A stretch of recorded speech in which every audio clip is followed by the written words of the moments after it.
Благодарам. Колега Крмов, нема да кажам ништо ново и поразлично од ова што го кажа председателот на собранието.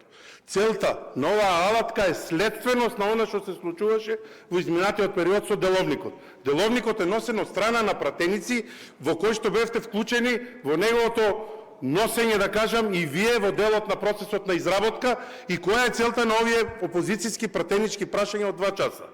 Значи, дополнително се дава можност на опозиционите партии да постават конкретни прашања за одредени проблематики.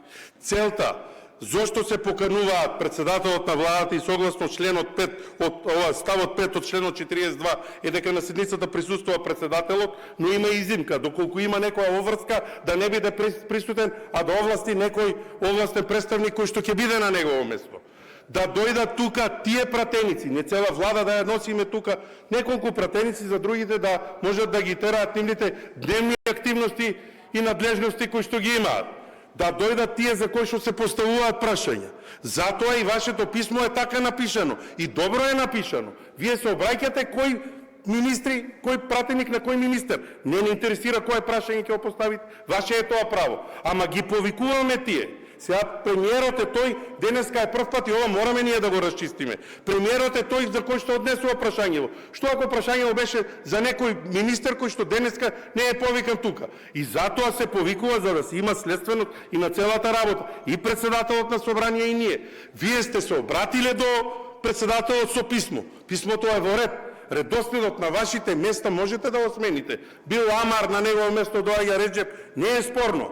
Ама да бидат поставени прашањата на Реджеп за тие што биле планирани Реджеп да ги праша. Тука е прашањето. Тука е нејаснотијата.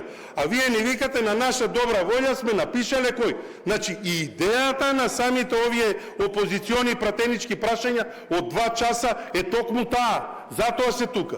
Дали може да се случи, еве премиерот не е тука и да не доаѓа. Ама еве го денеска воведуваме нова алатка, прв пат сме тука, покажуваме дека има транспарентност, дека има демократија, ама тоа вашиот председател не можеше да го додржи, да види дека оваа влада е транспарентна, доаѓа и одговара на пратенички прашања од опозиционерите, па мораше да најде начин за да направи одреден инцидент за да биде видлив за граѓаните денеска. Благодарам.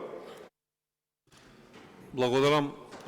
Процедурално Борислав Крмов.